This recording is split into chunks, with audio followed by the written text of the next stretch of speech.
Bismillahirrahmanirrahim. Assalamualaikum warahmatullahi wabarakatuh.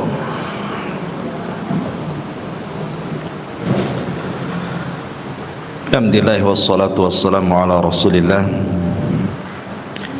wa ala alihi wa sahbihi wa mawalah wa la hawla wa la quwata illa billahi wa ba'du. Alhamdulillah, di pagi menjelang siang ini kita kembali bisa duduk untuk bertalabul ilmi, dan kita masuk pada surah Al-Infitar dari kajian tafsir singkat dari surah-surah pendek dalam juz amma.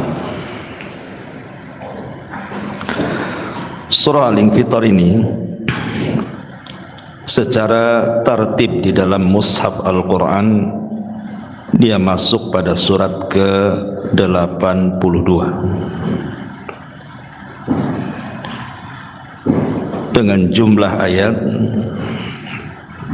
81, jumlah ayat sekitar 19,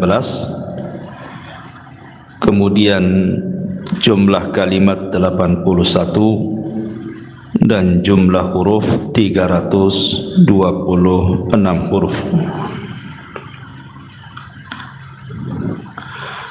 Dan surah Al-Infitar ini salah satu asbab nuzulnya adalah karena ada seorang musyrik yang bernama Al-Walid ibn Mughirah, dan ada yang mengatakan Ubay ibn Khalaf.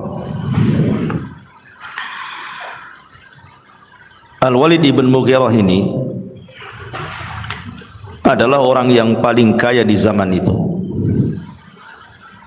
Dia menguasai tanah yang sangat luas sekali dan kebun kurma. Kemudian juga diberikan nikmat berupa anak-anak yang banyak, dan dia berbangga dengan dunia yang dimilikinya. Dan Al-Walid ini diberikan kecerdasan oleh Allah Azza wa Jal karena dia seorang pujangga hebat Arab, dan dia sanggup menghafal sampai bukan hanya syair-syair Arab saja, sampai kepada syair-syair dari kalangan jin dia tahu. Makanya dia sangat dimuliakan di tengah-tengah orang-orang Arab jahiliyah, Al-Walid ibn Mughirah ini. Pada awalnya Al-Walid ibn Mughirah ini tertarik dengan Al-Quran. Dia mendengar ayat-ayat Al-Quran dari Abu Bakar Siddiq radhiyallahu an, akhirnya langsung datang kepada Rasul ingin mendengar langsung. Saking indahnya Al-Quran yang dibacakan Abu Bakar ataupun Nabi SAW, sehingga dia memuji habis Al-Quran. Masalahnya kemudian dia pun ditegur oleh Abu Jahal, bahkan diancam kalau dia masuk ke agama Muhammad maka dia akan ditinggalkan oleh orang-orang Quraisy. Akhirnya kemudian Al-Walid ini mengingkari Al-Quran padahal meyakininya. Dia tahu Al-Quran itu kalamullah, tapi dia ingkari. Terutama apabila Al-Quran itu bicara tentang Yaumuddin, hari kebangkitan, maka Al-Walid ini sangat mengingkari hari kebangkitan, padahal dia tahu bahwa ada hari di sana manusia akan dibangkitkan. Dari sinilah Allah Subhanahu wa taala turunkan surah Al-Infitar pada ayat kalla bal tukadzibuna biddin. Sekali-kali jangan begitu wahai Al-Walid, bahkan kamu mendustakan hari pembalasan. Tetapi kaidah Al-Quran itu al-ibratu bi umumil lafzi la bi khususis sabab. Pelajaran Al-Quran itu diambil umumnya lafaz, bukan karena khususnya sebab ayat ini turun kepada Al-Walid ibnu Mughirah ataupun kepada Ubay ibn Khalaf. Artinya ayat ini juga sebagai peringatan kepada kita. Baik, kita akan baca ayatnya.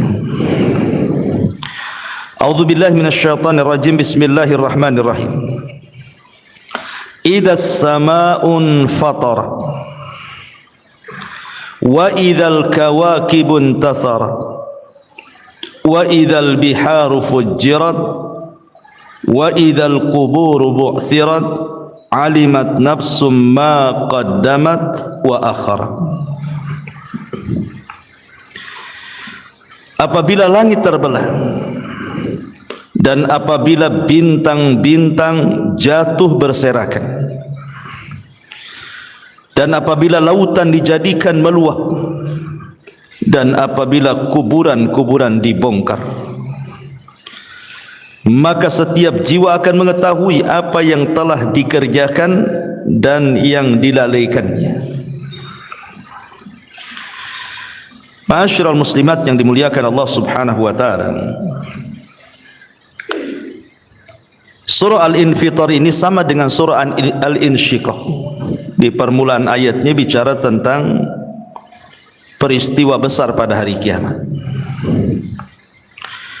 di mana Allah Subhanahu wa taala menyebutkan bagaimana kondisi langit saat kiamat. Ibu-ibu yang dirahmati Allah Subhanahu wa taala, kita tahu bahwa hari kiamat itu terjadi di hari Jumat. Sebagaimana hadis Nabi sallallahu alaihi wasallam mengatakan, khairu yaumin tala'at alaihi syamsu yaumul jum'ah. Fihi khuliqa Adam wa fihi udkhilal jannah wa fihi ukhrija minha wa la taqumus sa'atu illa fi yaumil jum'ah. Sebaik-baik hari di mana matahari terbit adalah hari Jumat. Pada hari Jumat Adam diciptakan. Pada hari Jumat Adam dimasukkan ke dalam sorga. Pada hari Jumat juga Adam dikeluarkan dari sorga. Dan tidaklah tegak hari kiamat kecuali hari Jumat. Jadi kita tahu bahwa memang Nabi SAW ataupun Al-Quran sendiri tidak menyebutkan kapan waktunya, maksudnya bulannya ataupun tahunnya, tapi harinya disebutkan bahwa kiamat itu terjadi hari Jumat. Makanya sebagian binatang-binatang itu apabila di malam hari, malam Jumat, sebelum terbit fajar menyingsing itu dan sebelum terbit matahari, maka mereka yatarakab, mereka tidak bisa tidur. Dikhawatirkan tidak ada fajar lagi dan tidak terbit lagi matahari. Maknanya ketika itu terjadi berarti kiamat dibangkitkan. Dan apabila terbit fajar sampai terbit matahari, maka mereka pun mulai senang karena tidak terjadi kiamat. Jadi binatang itu bisa merasakan apa yang kita tidak rasakan. Dan itu terjadi apabila ada gempa atau musibah-musibah besar. Biasanya yang mengetahui dulu itu adalah binatang sebelum manusia. Bahkan alat-alat canggih yang diletakkan manusia saja tidak secanggih insting binatang. Dia tahu ini akan gempa, akan terjadi tsunami dan begitu seterusnya. Lah, ketika kiamat itu tentu diawali dengan tiupan sangkakala. Dan sangkakala ditiup itu menurut pendapat yang kuat wallahu alam 2 kali. Pertama yang disebut dengan tiupan faza, tiupan yang mengejutkan, dan itu dicantumkan dalam surah An-Nahl ayat 87. Wa yauma yunfakhu fis suri fa fazi'a man fis samawati wa man fil ardi illa man sya'allah. Dan ingatlah hari ketika ditiupkan sangkakala, maka terkejutlah segala yang di langit dan segala yang di bumi kecuali siapa yang dikehendaki Allah Subhanahu wa taala. Baru setelah itu ada tiupan yang disebut dengan tiupan as-sa'iqah, tiupan kematian. Dan itu disebutkan di dalam surah Az-Zumar ayat 68. Wa nufikha fis suri fasa'iqa man fis samawati wa man fil ardi illa man sya'allah thumma nufikha fihi ukhra fa idahum qiyamun yanzurun. Dan ditiuplah sangkakala, maka matilah siapa yang di langit dan di bumi kecuali siapa yang dikehendaki Allah. Kemudian sangkakala itu ditiup sekali lagi, maka tiba-tiba mereka berdiri menunggu putusan Allah masing-masing.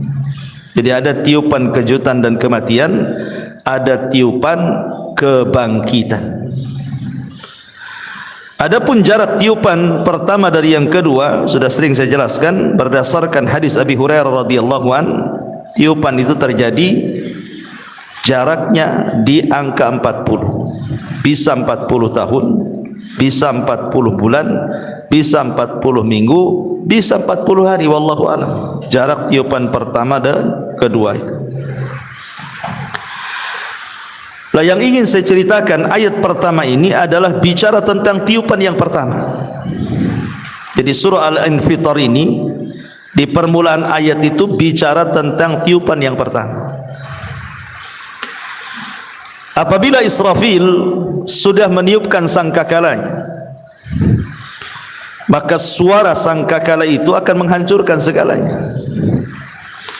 Makanya di sini Allah Subhanahu wa taala mengatakan idzas samaun fatarat. Apabila langit terbelah. Kondisi langit pada hari kiamat itu dijelaskan di beberapa ayat dalam Al-Qur'anul Karim. Pertama, kondisi langit saat tiupan sangkakala itu akan terjadi goncangan hebat. Langit itu akan terjadi goncangan yang luar biasa. Kemudian akan membukakan pintu-pintunya. Jadi pintu-pintu langit itu akan terbuka. Wa futihatis sama fakanat abwaba. Pintu-pintu langit akan terbuka saat goncang itu. Dan malaikat akan mengosongkan langit. Jadi malaikat akan turun dan mengosongkan langit. Dan Allah katakan dalam surah Tur ayat 9, yauma tamurrus sama'u maura. Pada hari ketika langit benar-benar digoncangkan Allah Azza wa Jalla. Baru setelah langit ini tergoncang sisi-sisinya, maka langit itu mulai akan mengeluarkan cahaya seperti kilatan-kilatan yang berwarna merah mawar. Dan itu disebutkan di dalam surah Ar-Rahman ayat 37-nya, fa idzan syaqqatis sama fakanat wardatan kadihan. Maka apabila langit telah terbelah dan menjadi merah mawar seperti kilapan minyak. Jadi terjadi kilapan cahaya merah mawar, baru setelah itu langit akan terpecah belah. Dan Allah katakan di dalam Al-Qur'anul Karim surah Al-Muzammil ayat 18, as-sama'u munfatirum bi. Maka langit pun menjadi pecah belah. Dan itu sama dengan ayat yang kita baca di mana Allah Subhanahu wa taala mengatakan idzas samaun fatarat. Jadi terbelahnya langit setelah terjadi goncangan dan terjadi kilapan berwarna merah mawar itu. Seperti minyak gitu ya. Ma'asyiral muslimat yang dimuliakan Allah Subhanahu wa taala, baru kemudian kenapa apa yang menjadi langit itu terbelah? Ada yang mengatakan bahwa langit terbelah itu karena ada dukhan. Ada asap pekat yang sangat hitam yang membelahnya. Sebagaimana Allah Subhanahu wa taala mengatakan fartaqib yauma ta'tis sama bidukhanim mubin. maka nantikanlah hari ketika langit mendatangkan kabut asap yang tampak jelas yang meliputi manusia. Dan Allah katakan, hadza adzabun alim. Inilah adab yang sangat pedih. Ma'asyiral muslimat yang dimuliakan Allah Subhanahu wa taala, baru setelah itu maka bintang-bintang akan berguguran.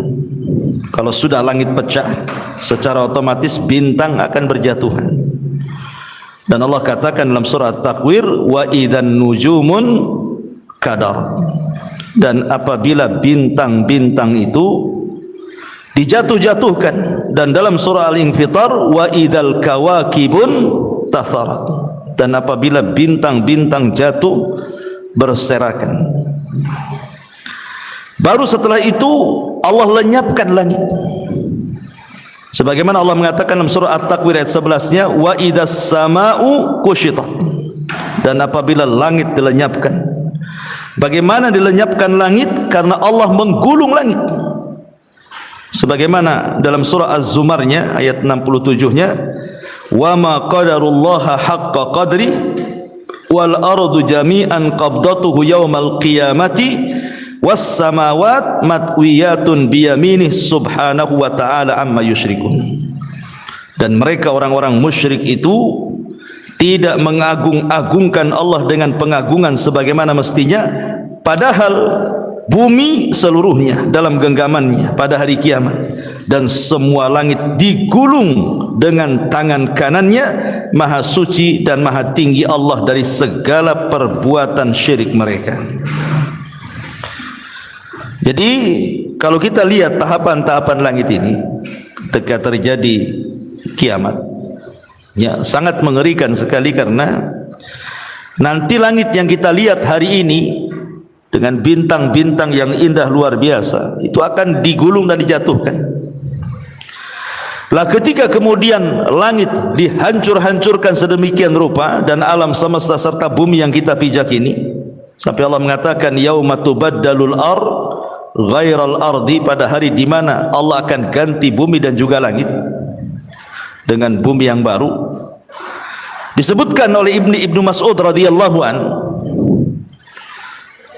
jadi ada salah seorang pendeta Yahudi itu datang kepada Rasul. Pendeta Yahudi ini datang kepada Nabi sallallahu alaihi wasallam mengatakan, ya Muhammad, inna najidu anna Allah yaj'alus samawat 'alal isbi wal aradina 'ala isbi wasyajar 'ala isbi wal ma' 'ala isbi wathara 'ala isbi wasairal khalqi 'ala isbi fayaqulu anal malik. Fadhahikan Nabi sallallahu alaihi wasallam hatta badat nawajiduhu tasdiqan liqaulil habri thumma qara'a wa ma qadarullaha haqqa qadri wal ardu jami'an qabdatuhu yaumal qiyamah. Jadi pendeta Yahudi ini bertanya kepada Rasulullah, wahai Muhammad, sesungguhnya kami dapati dalam kitab suci kami, maksudnya Taurat, bahwa Allah akan meletakkan langit di atas satu jari, pohon-pohon di atas satu jari, air di atas satu jari, tanah di atas satu jari, dan seluruh makhluk di atas satu jari. Kemudian Allah berfirman, akulah penguasa atau akulah raja. Maka Rasul kemudian tersenyum sampai nampak gigi gerhamnya. Kemudian beliau membenarkan ucapan pendeta itu dan mengatakan firman Allah Azza wa Jalla, dan mereka, maksudnya orang-orang musyrik itu, tidak mengagung-agungkan Allah dengan pengagungan yang sebenar-benarnya, padahal bumi dan seluruhnya dalam genggamannya pada hari kiamat. Jadi ketika Allah Subhanahu wa taala karena kemurkaannya menghancurkan langit, menjatuhkan bintang-bintang, meluapkan air lautan dari tempatnya ke daratan dan menggempakan bumi, artinya sudah hancur tuh, sudah tidak ada makhluk lagi kan. Di sini Allah Subhanahu wa taala akan berteriak, ainal muluk, aina mulukud dunya, di mana raja-raja dunia, di mana raja-raja dunia gitu. Mana raja-raja yang pernah mengatakan saya raja? Kemudian Allah mengatakan limanil mulkul yaum, untuk siapa kerajaan ini, milik siapa raja ini, kerajaan ini milik siapa? Tidak ada yang jawab. Maka Allah Subhanahu wa taala menjawab sendiri, lillahil wahidil qahar, untuk zat yang maha satu, yang maha perkasa, lagi maha bisa menghukum segalanya. Ma'asyiral muslimat yang dimuliakan Allah Azza wa Jalla. Dari sini Allah mengatakan idzas samaun fatarat, apabila langit menjadi terbelah. Wa idzal kawakibun tatharat, dan apabila bintang-bintang jatuh berserakan. Ma'asyiral muslimat yang dimuliakan Allah Azza wa Jalla. Kita lihat bintang-bintang hari ini. Kalau kita melihat bagaimana kondisi bintang, kondisi matahari dan juga bulan, maka Al-Quran juga menceritakan bagaimana contohnya kondisi matahari saat kiamat itu. Allah mengatakan idzas syamsu kuwirat, apabila matahari digulung. Jadi matahari pun ikut digulung, ya. Kemudian keadaan bulan juga sama, Allah padamkan cahayanya. Fa idza bariqal basar wa khasafal qamar, apabila mata terbelalak ketakutan dan apabila bulan telah hilang cahayanya. Dalam ayat yang lain, matahari dan bulan itu dijadikan satu. Wa jumi'asy syamsu wal qamar, matahari dan bulan dijadikan satu, sementara bintang-bintang itu dijatuh-jatuhkan. Jadi yang tidak jatuh itu hanya matahari dan bulan saja. Matahari dan bulan tidak jatuh. Kenapa? Karena matahari dan bulan ini kelak akan diletakkan di atas kepala manusia di padang mahsyar. Jadi matahari dan bulan yang dijadikan satu yang tidak mungkin ketika normal, hari-hari normal itu kan tidak mungkin ketemu tuh matahari dengan bulan tuh. Mustahil mau ketemu matahari dengan bulan kan? Karena matahari terbit, bulan pula tenggelam. Tapi nanti pada hari kiamat justru akan dijadikan satu. Dan apabila manusia sudah masuk ke dalam neraka, yang memang berhak untuk masuk neraka, dan sudah penduduk sorga masuk ke dalam sorga, maka nanti matahari dan bulan itu dipendamkan di neraka. Pertanyaannya, salah apa matahari dan bulan kok dipendamkan di neraka pula? Emangnya dia berdosa? Tidak. Matahari dan bulan dipendamkan di neraka itu hanya untuk membantah para penduduk neraka yang ketika di dunia mereka menyembah matahari dan bulan. Inilah sesembahan kalian ada di neraka, gitu maksudnya. Bukan karena kesalahan matahari dan bulan, karena matahari dan bulan kan gak bermaksiat. Hanya untuk membantah orang-orang musyrik yang ketika di dunia menyembah matahari dan bulan itu saja. Makanya Allah pendamkan matahari dan bulan ke dalam neraka. Nah, di sini Allah Subhanahu wa taala mengatakan wa idzal kawakibun tatharat. Kemudian Allah mengatakan wa idzal biharu fujirat, dan apabila lautan diluapkan, apabila lautan diluapkan. Dan itu sama dengan surah At-Takwir ayat 6, wa idzal biharu sujirat, dan apabila lautan dipanaskan. Kita tahu bahwa jumlah lautan itu kan sama dengan jumlah lapisan langit dan lapisan bumi. Langit ya ada 7 lapisan, bumi juga ada 7 lapisan, laut juga sama, ada 7 laut kan satu dunia ini. Nanti pada hari kiamat 7 lautan ini dari semua benua ini akan dijadikan satu lautan. Dari 7 lautan dari berbagai macam benua di dunia ini akan dijadikan satu. Kemudian akan diluapkan ke daratan. Yang tadinya lautan itu kalau kita panas, ingin mendinginkan diri dengan memasukkan badan kita ke lautan, justru nanti pada hari kiamat itu lautan jadi panas. Makanya Allah mengatakan wa idzal biharu sujirat, apabila lautan dipanaskan. Setelah dipanaskan baru kemudian ditumpahkan ke daratan. Maka tidak ada satu jiwa manusia kalau terkena kecuali terbakar. Dan ini kita bisa saksikan kan ketika tsunami Aceh saja, lihat. Tsunami Aceh itu habis tsunami banyak orang yang gosong kan gitu. Ya, berarti memang lautan yang ditumpahkan itu kalau memang dia tidak membakar tentu jasadnya kan tidak akan gosong gitu ya. Akannya seperti biasa sajalah kena air itu. Tapi saya lihat itu di YouTube itu ada yang sampai gosong itu, kayak terbakar gitu. Padahal terkena air lautan. Menunjukkan di dalam lautan itu ada bara api itu yang bisa dinyalakan Allah sewaktu-waktu kelak pada hari kiamat. Wa idzal biharu sujjirat, dan apabila lautan dipanaskan. Kemudian Allah mengatakan wa idzal quburu bu'thirat, dan apabila kuburan-kuburan dibongkar. Ada dua penafsiran para ulama apa yang dimaksud dengan apabila kuburan-kuburan dibongkar ini.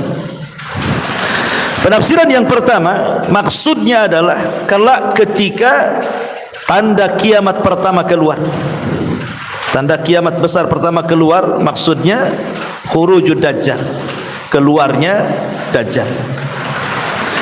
Di antara fitnah dajjal itu adalah dia sanggup mengeluarkan pembendaharaan yang ada di bumi.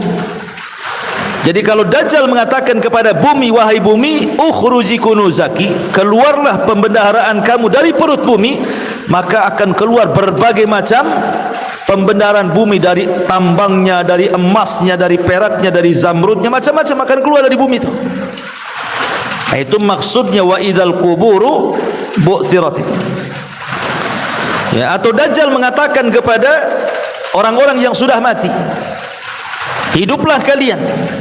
Maka tiba-tiba kuburannya terbelah, kemudian mereka pun keluar dari kubur-kuburan itu, kemudian mengatakan kepada anak-anak mereka yang masih hidup, wahai anakku, sembahlah dia, maksudnya Dajjal, karena dia adalah Tuhan kalian. Padahal yang keluar dari kuburan itu bukan orang yang sudah mati, tetapi setan-setan yang menjelma orang mati. Karena setan itu bekerja sama dengan Dajjal ketika itu, karena tidak mungkin orang mati hidup lagi, ya. Nah, itu juga penafsiran, maksudnya wa idzal quburu bu'thirat itu artinya di sini fitnah Dajjal. Dia memerintahkan bumi untuk mengeluarkan pembendaharaannya, atau memerintahkan orang-orang yang sudah mati hidup lagi, walaupun itu jelmaan daripada syaitan. Itu satu penafsiran.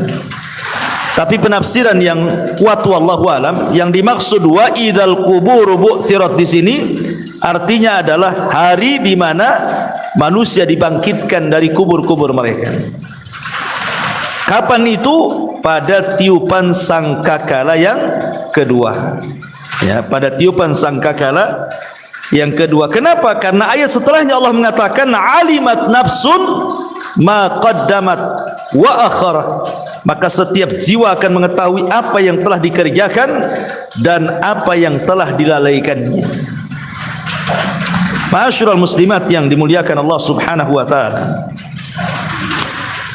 Pada tiupan yang kedua atau sangkakala yang kedua, maka manusia ketika terjadi kiamat itu kan ada hal-hal yang Allah Subhanahu wa taala kecualikan, tidak dihancurkan. Salah satu yang tidak dihancurkan adalah tulang ekor setiap manusia. Jadi tulang ekor setiap manusia itu tidak akan dihancurkan oleh Allah Subhanahu wa taala. Lah ketika itulah maka tiupan yang kedua ini itu ketika manusia sudah mati semuanya, sudah digantilah, bumi sudah beda, langit sudah beda gitu ya. Kemudian Allah Subhanahu wa taala turunkan hujan ketika itu. Maka hujan itulah yang kemudian menjadikan tulang-tulang ekor itu tumbuh kembali. Jadi tulang ekor itu akan tumbuh dengan turunnya hujan. Dan itu disebutkan di dalam Al-Qur'anul Karim, di mana Allah Subhanahu wa taala mengatakan walladzi nazzala minas samaa'i ma'an biqadarin fa ansyarna bihi baldatan mayyitan kadzalika tukhrajun. Dalam surah Zuhruf ayat 11 Allah mengatakan, dan Rabb yang menurunkan air dari langit menurut kadar yang diperlukan, lalu kami hidupkan dengan air tersebut negeri-negeri yang mati. Seperti itulah kami akan keluarkan kalian dari kubur-kubur kalian. Ya, jadi sebelum kemudian mereka dibangkitkan, maka tubuh mereka akan dikembalikan dulu dengan cara turun hujan setelah tiupan yang kedua. Ya. Dan itu berdasarkan hadis Nabi juga. Thumma yursilullahu mataran ka'annahu atallu aw dhallu nu'manu syak fatambutu minhu ajsadun nasi thumma yunfakhu fihi ukhra fa idahum qiyamun yanzurun. Kemudian Allah menurunkan hujan bagaikan geribis ataupun awan, maka tumbuhlah darinya jasad-jasad manusia, kemudian ditiupkan kembali sangkakala untuk kedua kalinya, maka tiba-tiba mereka berdiri menunggu putusan Allah masing-masing. Jadi kalau kita melihat hadis ini berarti hujan dulu, baru kemudian setelah jasadnya kembali ke tulang ekor mereka, baru ditiupkan sangkakala kedua, baru mereka bangun. Baru Allah lesatkan ruh-ruh mereka yang tidak dihancurkan pada hari kiamat. Bagi orang-orang yang beriman diletakkan di Illiyin, bagi orang-orang yang kafir diletakkan di Sijjin. Allah mengatakan wa idzan nufusu zuwizat, apabila jiwa itu melesat kemudian dimasukkan ke jasadnya masing-masing, disitulah kemudian manusia dibangkitkan. Lah ketika manusia dibangkitkan, maka Nabi SAW mengatakan yuhsyaruna yaumal qiyamah khufatan uratan ghurlan buhman. Jadi mereka dibangkitkan itu tidak menggunakan pakaian, artinya tidak ada alas di badan, tidak menggunakan sandal, kembali tidak dikhitan, dan tidak ada harta di badan, kata Nabi. Ya, seperti layaknya ketika kita awal dilahirkan, itulah dibangkitkan. Lah ketika awal dibangkitkan inilah manusia sudah tidak kenal siapapun, dia hanya kenal dirinya sendiri saja dan bagaimana cara menyelamatkannya. Dan itu dijelaskan di dalam Al-Quranul Karim. Yauma yafirrul mar'u min akhi wa ummihi wa abihi wa sahibatihi wa banih likulli imri'in minhum yauma idzin sya'nun yughni. Di mana manusia lari dari saudaranya, lari dari ibu bapanya, lari dari istri dan anak-anaknya. Setiap manusia sibuk masing-masing. Sampai Aisyah radhiyallahu anha menggambarkan, Rasul kalau manusia dibangkitkan telanjang, lalu kami gimana? Kaum Hawa, kaum wanita yang telanjang itu tentu akan dipandang aurat kami oleh laki-laki. Maka Nabi SAW mengatakan, wahai Aisyah, hari itu kondisinya berbeda. Nggak ada orang yang memandang aurat orang itu, tidak ada. Orang sibuk masing-masing itu kan, karena orang lari dari sini dari sana. Baru setelah manusia itu sudah nggak karuan, yang dari timur ke barat, barat ke timur, selatan ke utara, bingung orang itu. Barulah kemudian ada suara panggilan dari jauh sekali untuk berkumpul di satu titik yang disebut dengan mahsyar. Jadi ketika manusia sudah lari sana sini karena kebingungan mereka, baru kemudian terdengar satu teriakan dari satu titik, maka semua manusia mengarah ke situ. Lah disinilah terjadi banyak hal, ya, karena tidak jelas kan gitu ya, jarak tempuh panggilan itu ke tempat kita menuju panggilan itu. Berapa jaraknya kita tidak tahu. Tidak disebutkan berapa kilometernya kan, tidak tahu kan, berarti kan bisa saja dekat, bisa saja jauh gitu. Untuk ke panggilan itu. Lah disitulah berbagai macam manusia diuji oleh Allah Subhanahu wa ta'ala. Ada orang yang menuju panggilan itu menggunakan kendaraan. Ya, mereka pakai kendaraan, Allah berikan kendaraan. Seperti orang-orang yang berkurban gitu ya, boleh jadi kurban itu akan jadi kendaraan dia kelak pada hari kiamat untuk menuju ke panggilan itu. Ada juga mungkin mereka yang menuju ke panggilan itu berjalan dengan kepalanya, kakinya di atas. Ya. Ketika sahabat Nabi SAW bertanya soal orang-orang musyrik yang mengolok-olok Nabi SAW, bagaimana mungkin orang bisa berjalan dengan kepala kaki di atas? Namanya berjalannya kaki dulu kan itu. Maka Rasul mengatakan, zat yang mampu menjalankan kalian di dunia dengan kakinya, dia pun sanggup menjalankan manusia dengan kepalanya. Jadi ada berjalan dengan kepala itu menuju panggilan itu. Ada juga yang kemudian dikecilkan oleh Allah Azza wa Jalla tubuhnya. Jadi untuk menuju ke panggilan itu jadi kecil dia. Di tengah-tengah manusia yang sangat besar sehingga dia terseok-seok karena takut diinjak. Dan mereka adalah orang-orang yang disebutkan dalam hadis Nabi SAW, al-mutakabbirun, orang-orang yang sombong. Ketika dia merasa sombong di dunia, Allah kecilkan badannya seperti semut di akhirat. Bayangkan betapa lamanya dia akan sampai ke tujuan. Kalau kecil kan, langkahnya kan kecil gitu. Belum lagi takut terseok-seok gitu. Kemudian ada juga yang berjalan dalam kondisi pincang.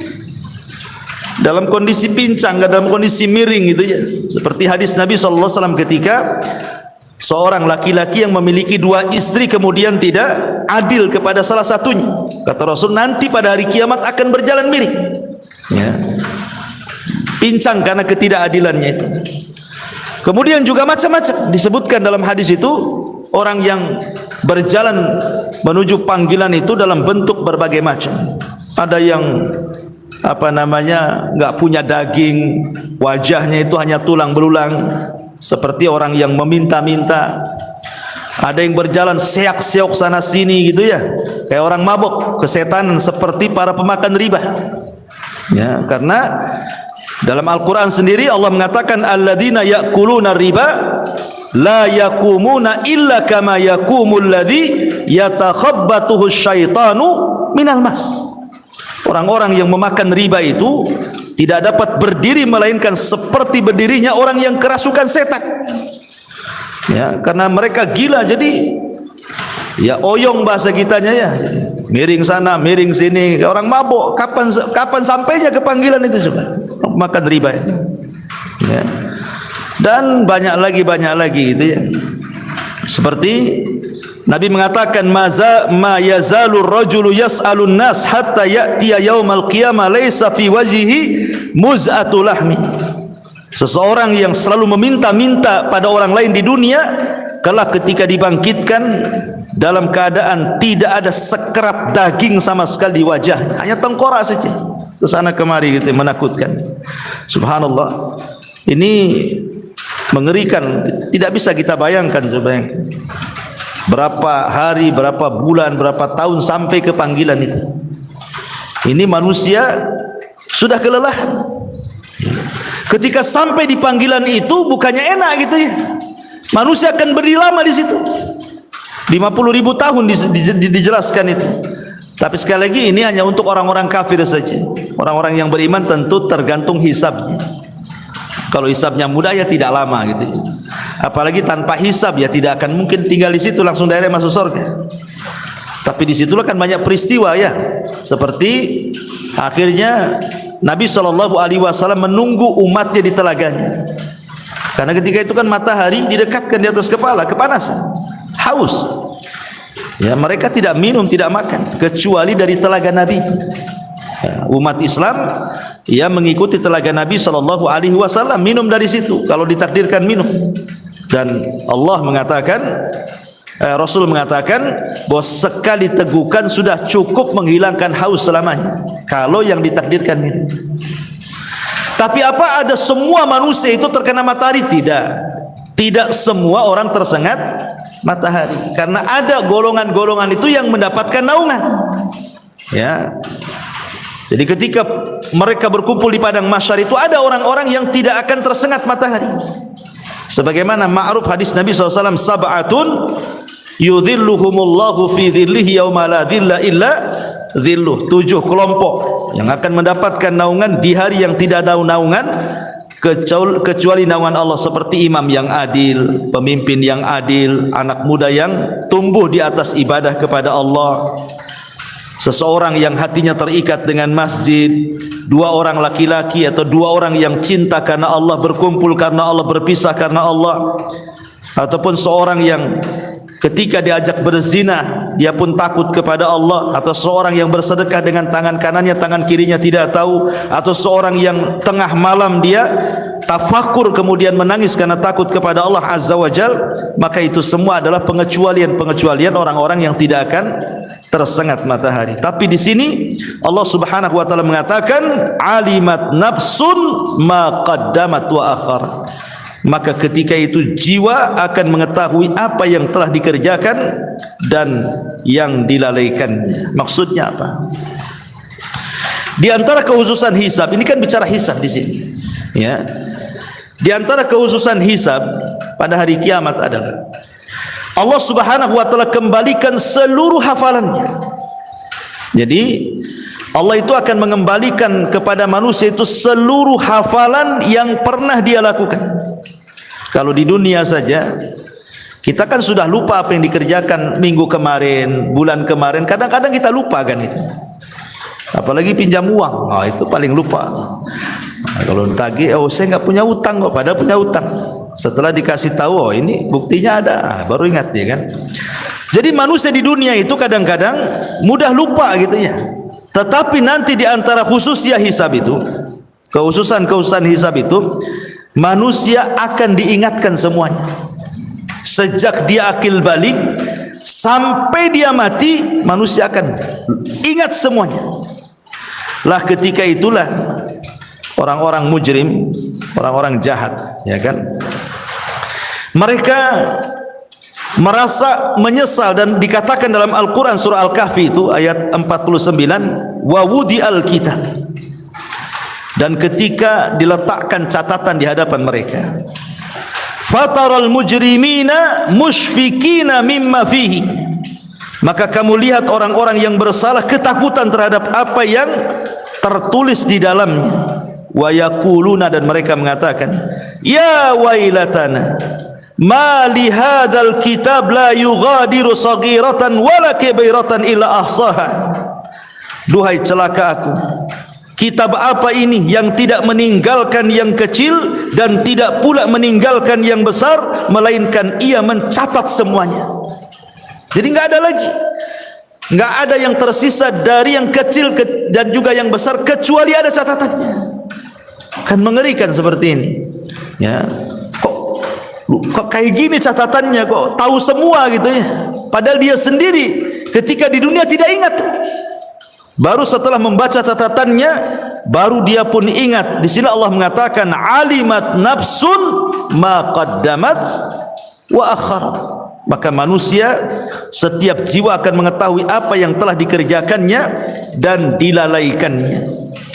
Jadi semua terinci di situ. Kalau sudah begitu, apa yang harus dikatakan di hadapan Allah? Makanya ketika catatan itu disodorkan, manusia terbagi dua tuh. Ya. Ada manusia yang membangkang, tidak mengakui, oh saya tidak pernah melakukan itu. Ketika dia melihat catatannya itu, dia nggak yakin, nggak percaya bahwa itu yang ia lakukan. Dia berusaha untuk berdusta kepada Allah Subhanahu wa taala, bahwa dia tidak pernah melakukan syirik, dia tidak pernah bermaksiat, dia tidak pernah zalim. Dia bantah semua catatannya itu. Lah ketika dia mulai membantah itulah, disitulah Allah Subhanahu wa taala akan datangkan saksi. Ya, kalau sudah datangkan saksi, macam mana mau bantah lagi? Makanya Allah mengatakan, wa yauma nakhtimu ala afwahihim wa tukallimuna aydihim wa tashhadu arjuluhum bima kanu ya'malun. Ketika mereka mengatakan, oh dusta ya Rabb, itu tidak benar saya, tiba-tiba mulutnya dikunci, nggak bisa ngomong lagi. Apa yang bicara? Tangan yang bicara sekarang. Jadi mulutnya langsung dikunci karena dia tidak mengakui perbuatan dosanya, maka tangan mulai bicara. Kemudian kaki pula jadi saksi. Sekarang apa yang harus dihadapkan di hadapan Allah? Ya. Bahkan lebih daripada itu, kulitnya pun bicara. Kulit kita ini akan bicara di hadapan Allah untuk membantah lisan yang mengatakan aku tidak pernah melakukan ini. Kulit pun bicara bahwa iya, badan ini telah melakukannya. Sampai akhirnya kemudian lisan ini ngomong sama kulit, lima syahidtum alaina, wahai kulit, kenapa engkau menjadi saksi bagi badanmu sendiri? Maka kulit mengatakan, antakanallah, Allah yang buat aku bicara.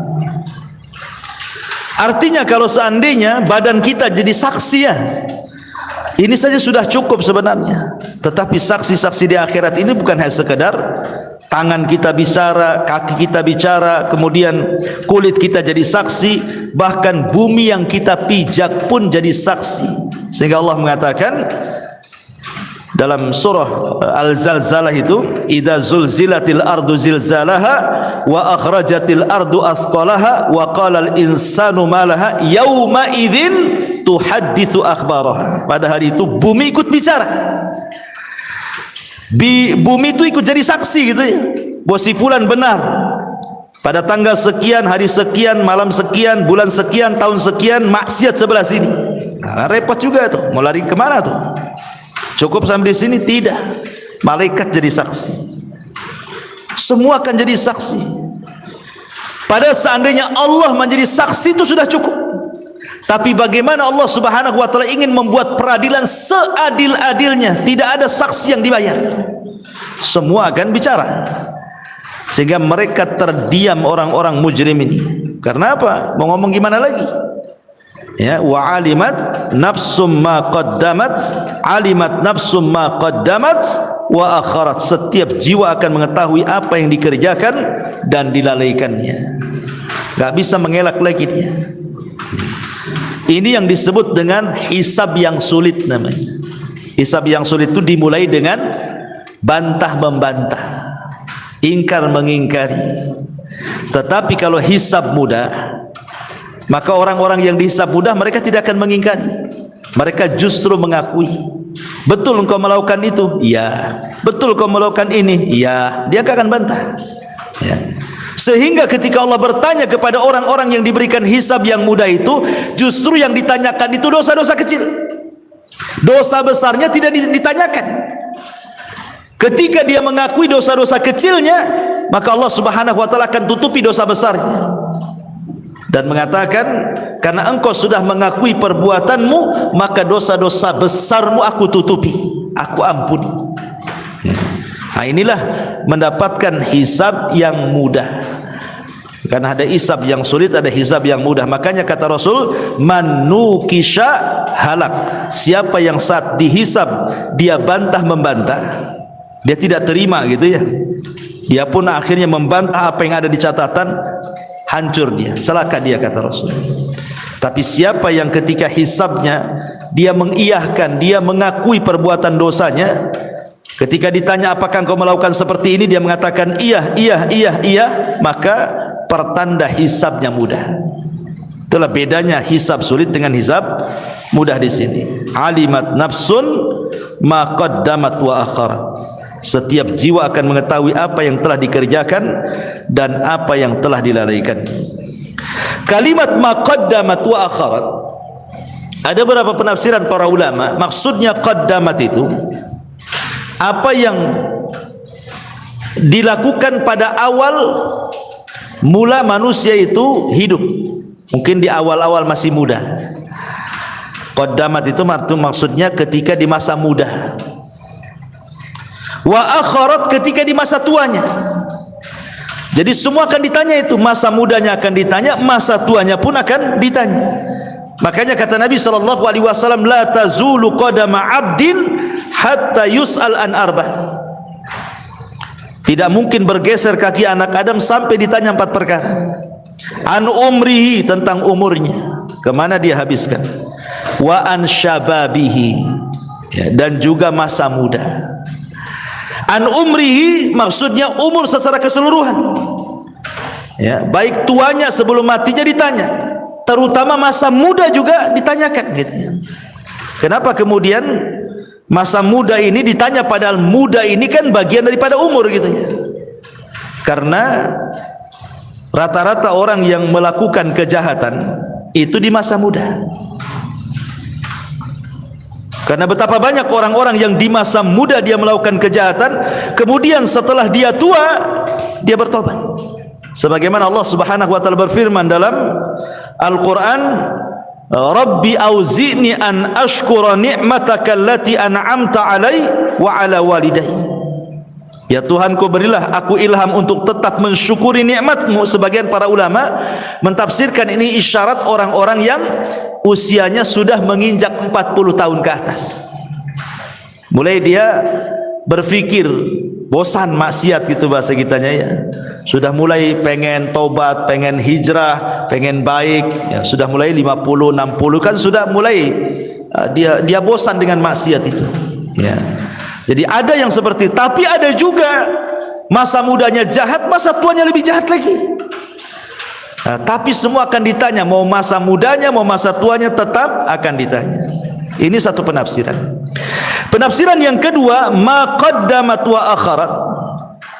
Maksudnya setiap jiwa akan mengetahui apa yang telah dikerjakan. Qaddamat itu maksudnya bicara tentang umat-umat sebelum kita. Ya, maksudnya bukan umat ya namanya manusia dari umat Islam yang awal-awal ya, seperti kelasnya para sahabat, para tabi'in gitu ya. Wa akharat ini umat akhir-akhir. Jadi semua akan ditanya oleh Allah Azza wa Jalla, baik kalangan para sahabat ataupun umat yang akhir-akhir. Ataupun maqaddamat wa akharat di sini artinya apa yang sudah diamalkannya, baik dari perbuatan baik ataupun perbuatan jahat, ataupun yang dicita-citakannya tetapi belum diamalkan, tapi dia punya cita-cita gitu, pengen haji tapi tak jadi haji, keburu mati ya. Kemudian pengen sedekah tapi tidak jadi sedekah, keburu mati. Atau dari perbuatan maksiat gitu ya, dia sudah ancang-ancang tuh, kalau saya punya uang saya ingin begini, tapi maksiat dia, tapi belum dilakukan. Semuanya akan dicatat dan akan dibalas ya, baik yang sudah dilakukan ataupun yang hanya sekedar dicita-citakan, yang terlalaikan dari dia. Alimat nafsun ma qaddamat wa akharat. Setiap jiwa akan mengetahui apa yang telah dikerjakan dan dilalaikannya. Itu dia juga di antara penafsiran para ulama.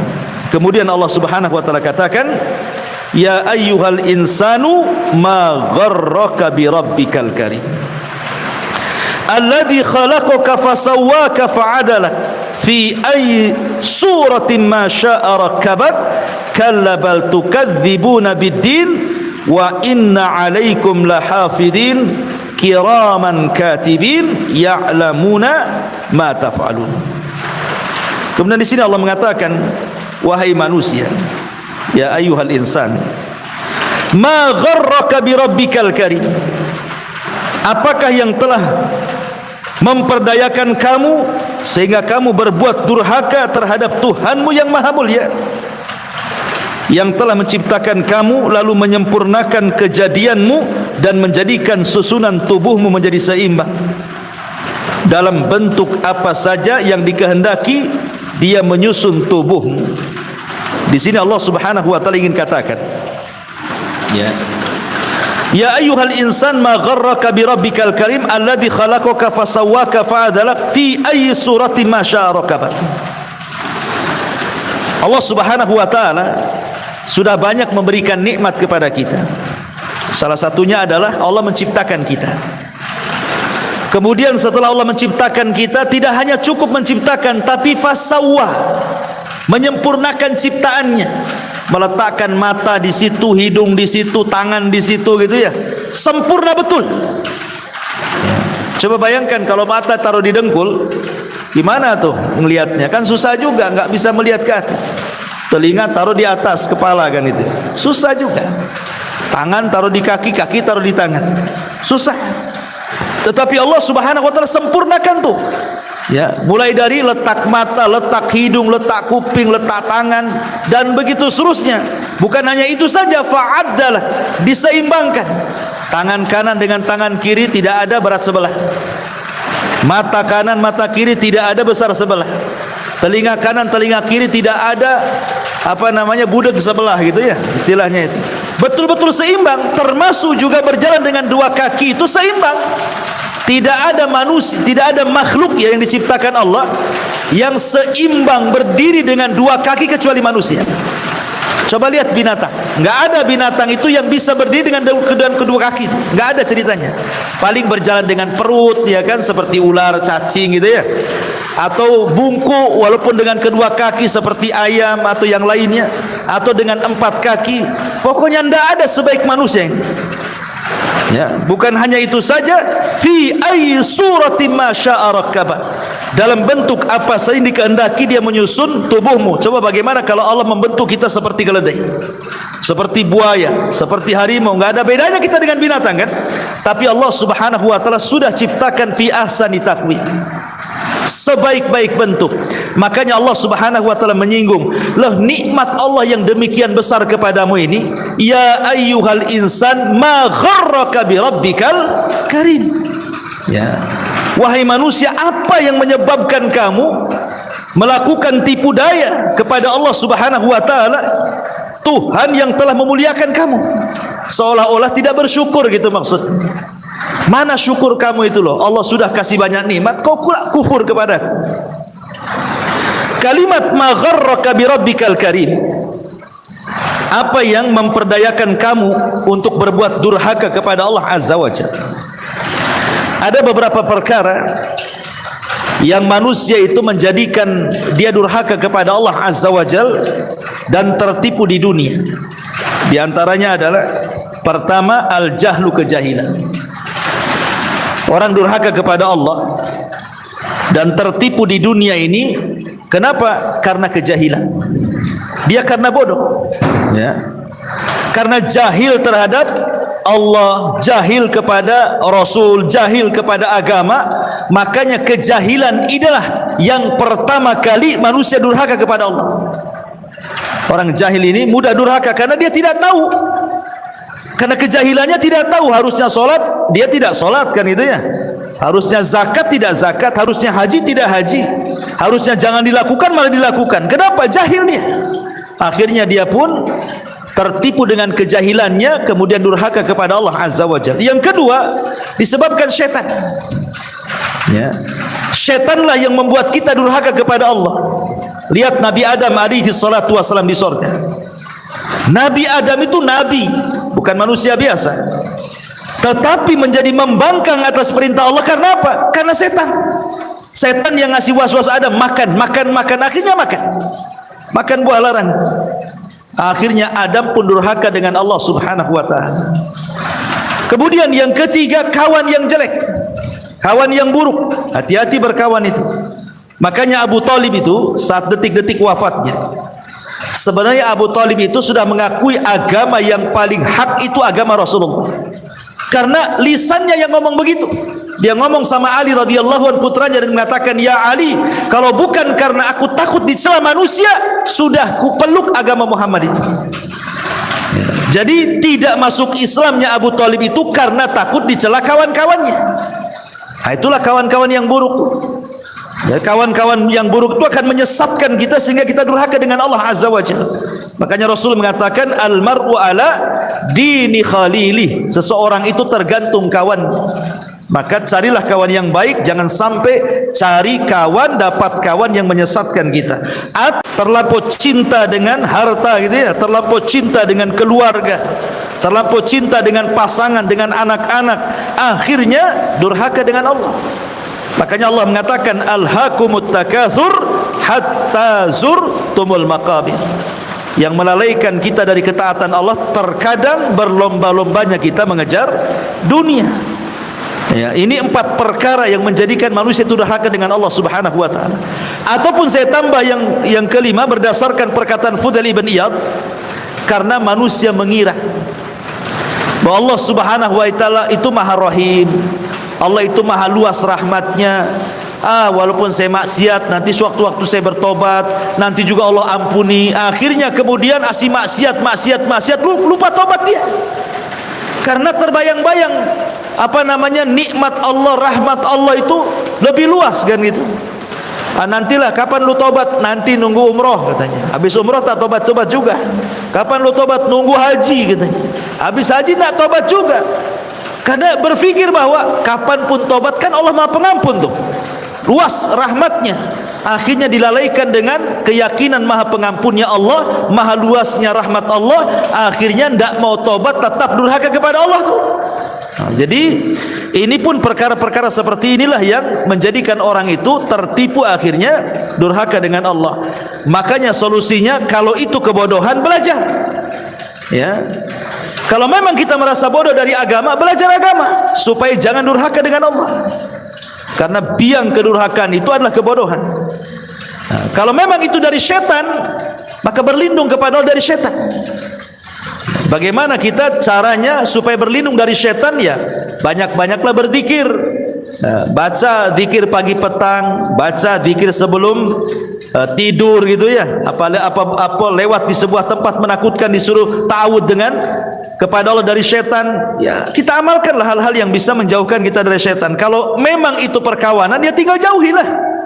Oh, ini kawan gak beres ini. Jauhi saja, ngapain? Blokir nomornya.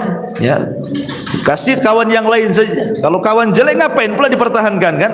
Ya, buat mabuk aja nanti. Kemudian kalau memang urusan dunia, ya kurangi. Minimalnya kalaupun dunia dikejar, cukuplah dunia itu di tangan. Jangan sampai dimasukkan ke dalam hati. Kaya boleh, tapi jangan sampai melampau. Ya, Islam tidak melarang orang kaya. Yang Islam larang itu kalau meletakkan kekayaan dalam hati dan tujuan hidupnya itu hanya kekayaan saja. Kenapa demikian? Karena Rasul yang mengatakan kalau kekayaan itu menjadi tujuan hidupnya, maka kefakiran akan diletakkan di kedua matanya. Kata Rasul nih, ya, man kanatid dunya hammuhu, barang siapa yang dunia ini angan-angannya, ja'alallahu faqrahu baina ainaihi, Allah jadikan kefakirannya di antara kedua matanya itu. Makanya banyak orang kaya itu diazab dengan kekayaannya, Bu. Bukannya orang kaya itu nikmat dengan kekayaannya, tidak, justru diazab dengan kekayaannya. Aneh gitu ya. Orang kaya itu harusnya kan menikmati itu. Tapi ada orang kaya diazab dengan kekayaannya. Seperti apa? Ada orang kaya itu lebih miskin daripada orang miskin. Orang miskin saja kadang-kadang kerja, pamannya dia tukang bangunan atau mungkin jadi supir apa, ojek, sudah jelas waktunya kan, jam sekian udah istirahat. Itu orang miskin tuh, masih ada istirahatnya ya. Tapi orang kaya tidak ada istirahatnya, Bu. Dia sudah ngantor nih dari pagi jam sekian, nanti pulang kantor itu entah apa lagi diceritain nih, malamnya mikir lagi bisnis. Kapan istirahatnya orang kaya gitu tuh? Orang miskin aja ndak kayak gitu mikir duit itu. Pokoknya sudah ada uang beli beras bisa makan, udah selesai orang miskin tuh. Ada waktu-waktu untuk keluarga gitu ya. Orang kaya kadang-kadang enggak tuh. Ya malam ya mikir duit, siang mikir duit. Itu kan sama dengan diazab dengan kekayaan tuh namanya. Harusnya kan orang kaya makin lebih senang dibandingkan orang miskin kan. Ada waktu lebih sama keluarga lebih banyak lagi, sama Allah lebih luas lagi. Ini enggak. Makin kaya makin jahat dia. Waktunya 24 jam itu untuk duit. Na'udzubillah. Itulah yang disebut dengan Allah jadikan kefakiran di kedua matanya. Karena dia lebih rakus dibandingkan orang miskin cari dunia. Berarti sebenarnya dia tidak kaya, dia miskin karena kurang terus ya. Makanya itu yang menjadikan durhaka kepada Allah adalah ketika orang dikuasai dengan dunia. Caranya gimana? Qanaah dan zuhud. Kalau ingin tidak durhaka dengan kekayaan, tanamkan dua sifat ini. Pertama qanaah, redha dengan pemberian Allah. Yang kedua zuhud, jangan letakkan kekayaan dalam hati. Silahkan sekaya mungkin, asal lakukan dua perkara ini. Inilah yang kemudian Allah Subhanahu wa taala katakan, ma gharraka bi rabbikal karim. Wahai manusia, apakah yang telah memperdayakan kamu berbuat durhaka terhadap Tuhanmu yang telah menciptakan kamu, lalu menyempurnakan kejadianmu dan menjadikan susunan tubuhmu menjadi seimbang dalam bentuk apa saja yang dikehendaki. Dia telah menyusunmu, dan ini nikmat Allah Subhanahu wa taala. Makanya Allah katakan, kalla bal tukadzibuna biddin. Sekali-kali janganlah begitu, bahkan kamu mendustakan hari pembalasan ya. Jadi sebab orang itu kenapa durhaka dengan Allah, kenapa orang itu banyak maksiat gitu ya, banyak melakukan kezaliman, banyak melakukan maksiat, banyak melakukan kemungkaran-kemungkaran, sebabnya satu, kalla bal tukadzibuna biddin. Karena kalian tidak yakin bahwa di sana ada hari kebangkitan. Kalau orang yakin di sana ada hari kebangkitan nih, bahwa semua amalan manusia akan dipertanggungjawabkan, tidak mungkin orang itu melakukan maksiat. Karena takut kan, wah saya kalau berzina nanti ini adabnya ini, kalau saya mencuri nanti adabnya gini, kalau saya berdusta nanti adabnya ini, kalau saya bergibah nanti adabnya. Kalau orang yakin betul dengan hari kebangkitan, ada kehidupan setelah kematian, manusia itu akan terlahir baik, Bu. Akan terlahir baik. Makanya di antara rukun iman itu adalah al-iman bil yaumil akhir. Iman dengan hari akhir, pertebal iman dengan hari akhir.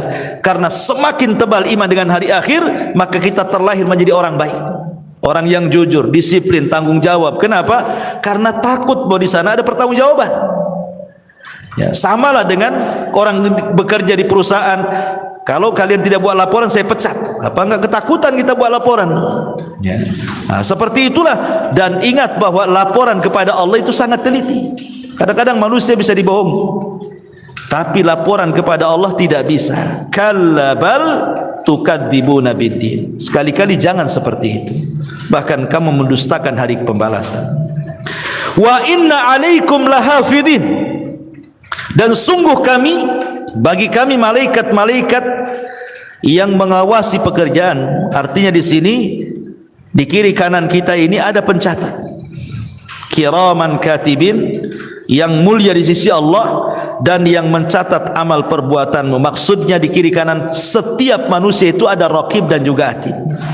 Dan sudah saya jelaskan dulu bahwa raqib dan atid ini akan mencatat semua perbuatan manusia, semua ucapan manusia, baik yang terkandung dosa dicatatnya, baik yang terkandung pahala dicatatnya, baik yang tidak terkandung dosa ataupun pahala, dua-duanya dicatat. Semua dicatat, tidak ada yang tidak dicatat. Semua dicatat.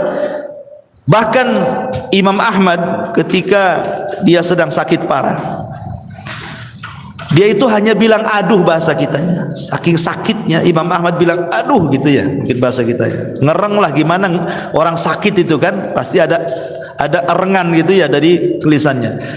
Muridnya mengingatkan Imam Ahmad dan mengatakan, ya Imam, innal anin kalamun wa innal kalama yuktab indallah. Wa imam, suara aduh dari orang sakit itu bagian daripada ucapan, dan setiap ucapan akan dicatat. Langsung diam Imam Ahmad.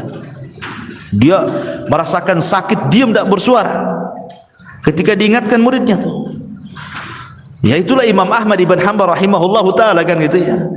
Ya, kalau hanya orang mengereng karena kesakitan saja, dianggap catatan dan dianggap bicara dan itu akan dicatat, gimana orang yang melakukan omongan-omongan yang kotor gitu ya, makin lagi dicatat. Naudzubillah. Kiraman katibin ya'lamuna ma taf'alun, mereka mengetahui apa yang kamu kerjakan. Ya. Wallahu alam ya. Sekiranya masih panjang ya pembahasannya, mungkin jadikan 2 pertemuan lah. Kita sampai di sini dulu untuk sampai ayat ke-12 ya. Kita bagi 2 saja karena pembahasan dari ayat 13 dan selanjutnya cukup panjang. Taib, sebelum saya tutup, silahkan kalau ada yang mau bertanya.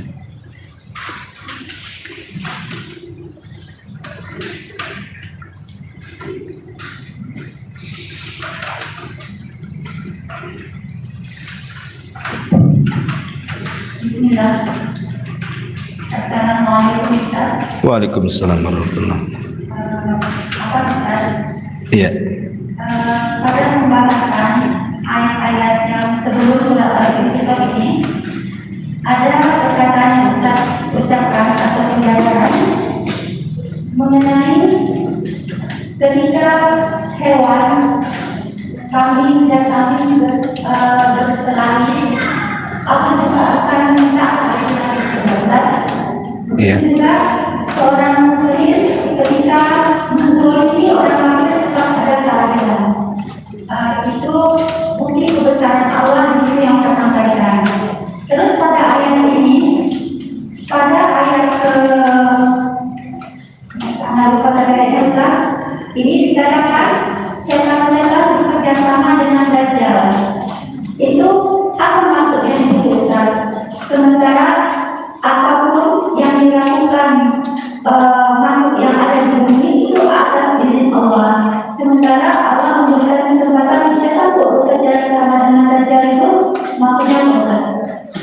Islam, alhamdulillah.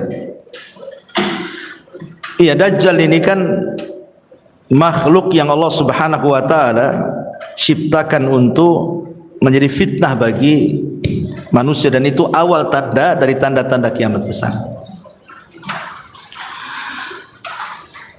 Al-Imam Ibn Utsaimin rahimahullah ta'ala mengatakan bahwa Dajjal ini manusia sama dengan kita. Manusia sama dengan kita, tidak ada bedanya. Dia bukan iblis, ya. Pada awalnya dia menampakkan kesolehannya. Kemudian setelah menampakkan kesolehannya, dia ngaku jadi nabi. Dajjal itu berawal dari menampakkan kesolehan, kemudian mengaku nabi. Setelah dia mengaku nabi, naik lagi dia mengaku Tuhan. Ya, Dajjal itu dari menampakkan kesolehan, kemudian naik lagi ngaku nabi, naik lagi jadi ngaku Tuhan. Dan ketika dia mengaku Tuhan itulah Allah Subhanahu wa taala berikan khawariqul ada. Khawariqul ada itu maksudnya peristiwa-peristiwa kejadian yang tidak lazim bagi manusia. Diberikan kesaktian, diberikan rububiyah Allah Azza wa Jalla atas kehendak Allah untuk memfitnah manusia.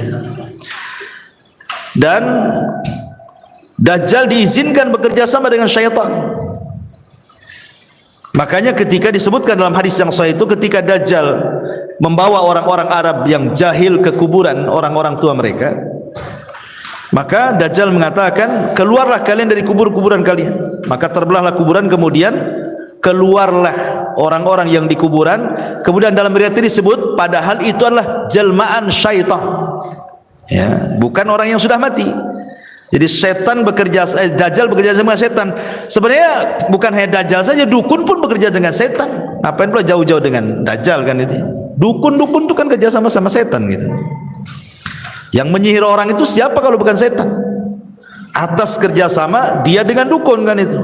Setelah memberikan syarat-syarat kan itu. Tapi kan dukun-dukun yang ada di dunia ini kan tidak ada sesakti Dajjal gitu. Dajjal nunjuk ke langit hujan-hujan, nunjuk ke bumi tumbuh-tumbuh kan itu. Nunjuk ke binatang gemuk-gemuk dia. Suruh keluar pembenaran bumi keluar gitu. Memang makanya kenapa Dajjal itu fitnah yang sangat besar. Tidak ada satu pun yang selamat dari Dajjal. Sampai-sampai Rasul mengatakan apa? Kalau engkau berjumpa dengan Dajjal, falyan'anhu, hendaklah kabur. Rasul yang ngomong, kalau jumpa dengan Dajjal kabur, ambil kaki 1000. Ya, nggak perlu dilayan karena pasti terfitnah. Lebih kabur saja.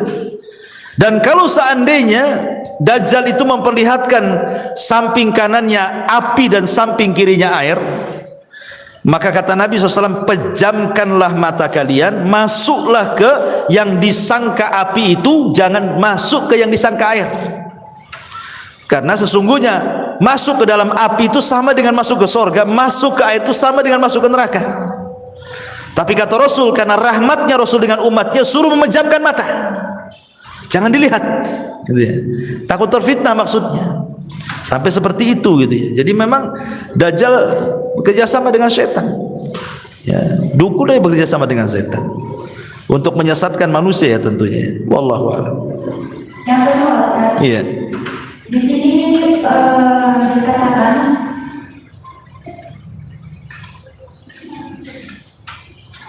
ketika dahulu Allah akan mengatakan orang-orang yang minta-minta di dunia, gak ada sekedar nabi begitu hubungan.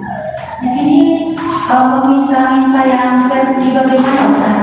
Ketika orang itu yang kedudukannya seperti apa? Meminta-minta itu pada dasarnya dilarang kecuali 3 orang. Meminta-minta itu dilarang, masuk dalam hadis ini. Nanti pada hari kiamat wajahnya tinggal tulang dan tidak ada sekerat daging sedikit pun. Maksudnya selain yang 3. Yang pertama 3 orang itu maksudnya kalau dia orang miskin dan disaksikan, ada saksi dari orang-orang adil, orang-orang yang memang dipercaya bahwa dia orang miskin, maka dia boleh.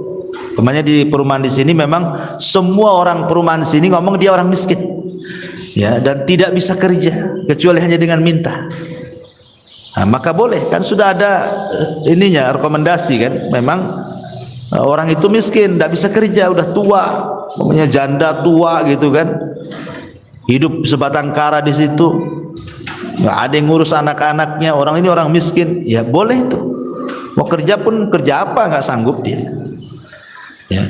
Yang kedua, seorang musafir, dia di kampungnya kaya, safar dia ke Batam, hilang dompetnya, habis ATM-nya semua di situ. Mau makan pakai apa dia? Terpaksa dia minta-minta hanya untuk sekedar ya makan, sekedar dia dan sekedar dia bisa balik. Nah, itu boleh minta-minta, karena gimana coba kalau nggak matilah dia.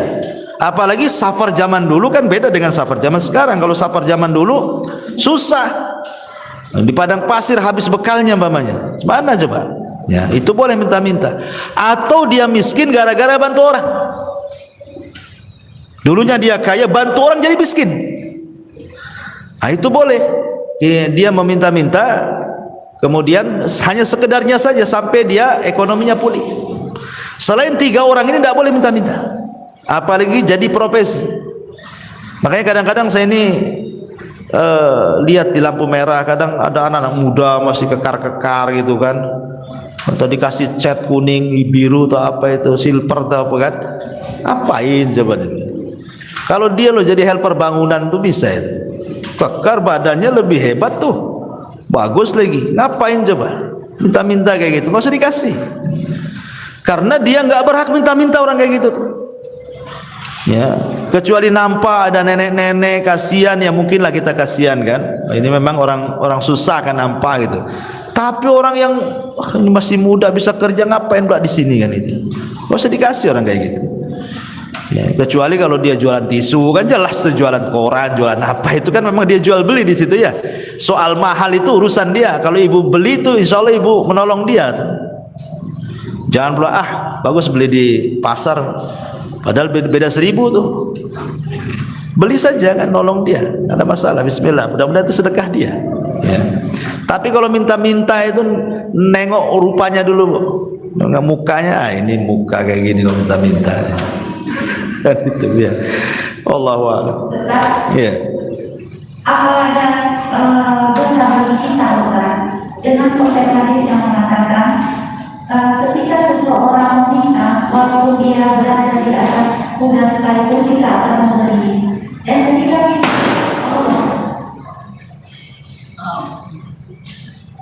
dan ketika ada yang datang kepada kita meminta dalam keadaan sehat, kan dia itu sudah menunjukkan namanya ya Ustaz, namanya meminta. Apa kita tetap memakai konteks hadis itu atau kita abaikan saja?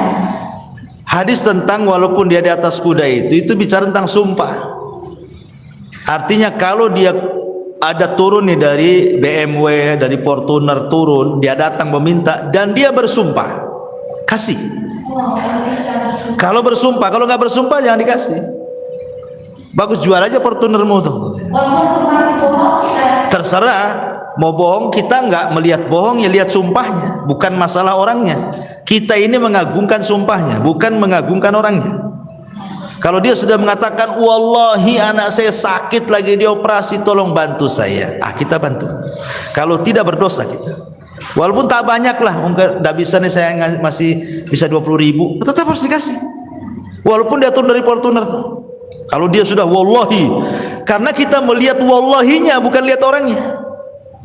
Sebab kalau tidak kita ngasih, berarti kita merendahkan sumpahnya, bukan orangnya. Makanya dalam ilmu tauhid itu, kalau ada orang yang datang bersumpah meminta-minta, wajib dikasih, walaupun dia turun dari kuda. Maksudnya walaupun turun dari, walau zaman sekarang ya Fortuner atau CRV gitu ya. Kalau dia sudah bersumpah. Tapi kalau nggak bersumpah nggak usah lah.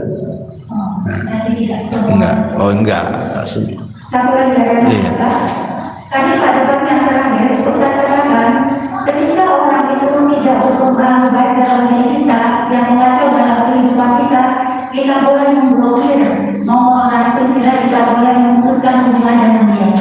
Apakah itu ada ketentuan ketika seorang muslim 3 hari tidak boleh berhubungan itu Ustaz? Sekarang kalau teman itu tidak mengambil manfaat, kan Allah mengatakan Fadzakir in nafa'ati dzikra. Fadzakir in nafa'ati dzikra. Berilah peringatan kalau memberikan peringatan itu ada manfaatnya. Kalau enggak ada manfaatnya ngapain? Ya, kita sudah punya kawan diingetin kan, enggak berubah juga kan itu. Ya enggak usah tinggalkan. Bagus kita cari kawan yang lain gitu maksudnya. Nah, jadi kita menjauhi dia karena enggak ada manfaatnya.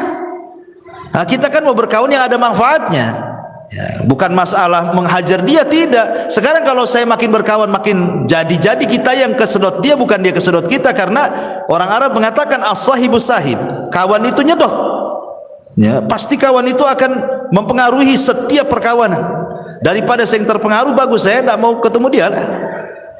Apalagi dia ganggu di handphone, ngirim artikel nggak jelas gitu, boleh diblokir. Blokir sementara gitu ya.